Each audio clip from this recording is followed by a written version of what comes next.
a young Chinese influencer on TikTok who speaks English has made a fascinating clip directed at the American people. And the first time I saw it, I said to Chris, we got to play this for Professor Mearsheimer. We got to have his comments on it.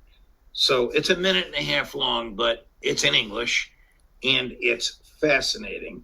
And I want to discuss it with you after we watch it together. Chris, cut number 20. They rob you blind and you thank them for it. That's a tragedy. That's a scam. That's why I'm saying this right now. Americans, you don't need a tariff. You need a revolution.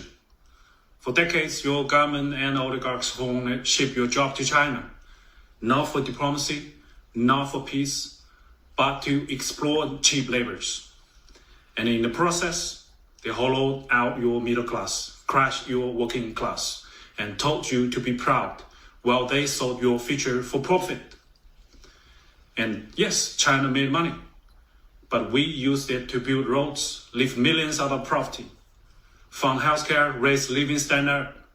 We reinvested in our people. My family also benefited from it. What did your oligarchs do? They bought yachts, private jets, mansions with golf course driveways. They manipulate the market, dodged tax, and poured billions into endless wars. And you get stagnated wages, crippling healthcare cost, cheap dopamine, debt, and flagged wave property made in China while they pick your pocket. For 40 years, both China and the United States benefit from the trade, the manufacturing, but only one of us use that wealth to build. This isn't China's fault. This is yours. You let this happen. You let the oligarchs fit your lies. Well, they made you fat, poor, and addicted. Now they blame China for mess they made. I don't think so. I don't think you need another tariff. You need to wake up. You need to take your country back. I think you need a revolution. The one correction I would make, I realize a lot of this is ideological, is we haven't spent billions on useless wars. We've spent trillions on useless wars. But take it from there, Professor Mearsheimer. Well, if you listen, that young man were your student in your class and he stood up and gave that minute and a half statement, how would you respond? I would tell him I basically agree with him. I think he's correct. And I think, by the way, that this is a message in large part that Trump made as a candidate before the 2016, 2020, and the 2024 election. And it's what helped get him elected in two of those three cases. I think there are a huge number of people in this country who feel exactly the way that Chinese gentleman feels about what has happened. I would note to you, on a subject that you and I disagree on, which is whether China can rise peacefully. I argued for a long time that China could not rise peacefully. And I was always very perplexed that all sorts of very hawkish people in the national security establishment disagreed with me. And they argued that China could actually rise peacefully. I remember when I had a debate with Zbigniew Brzezinski in the early 2000s on this issue.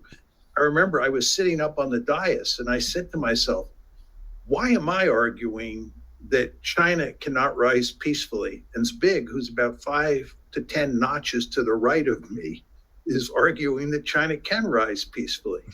And the fact is that almost all of the national security elites in this country were making huge amounts of money consulting in China.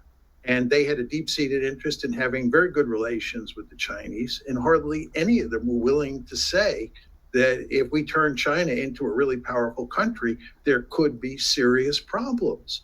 So I think in a very important way, what you saw happen here was that the national security elite was not as interested with the welfare of this country as it was with their own personal welfare.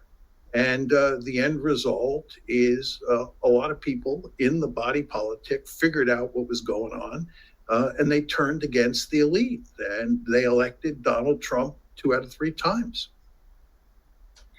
How I found very attractive what the young man said. And I wish that Donald Trump would listen to it. I don't know what the neocons around him would say. I really don't think that the tariffs were well thought out. I think they were a product of his, at times, pugnacious personality rather than a deep-seated understanding of economics 101. I mean, our colleague, with whom we agree most of the times, I know the two of you have debated, Jeff Sachs agrees entirely. I haven't played this clip for him. We didn't have it when Jeff was on this week, but I suspect he would agree. So that's the problem with a Congress that rolls over when a president assumes powers that were given to the Congress. What's a tariff? It's a sales tax. Who in the Constitution is the only power that can impose taxes? The Congress. And yet they let him do it with catastrophic results economically and with catastrophic political results for their party. Well, as you well know, there are no guardrails on Trump this time. I mean, I think Trump was quite successful in his first term from 2017 to 2021. And it was in large part because there were just lots of guardrails there, and there were limits to how much trouble he could get into. But there are virtually no guardrails at this point. He can do pretty much anything he wants. And that's a very dangerous situation. We have checks and balances for a good reason. And here's a concern.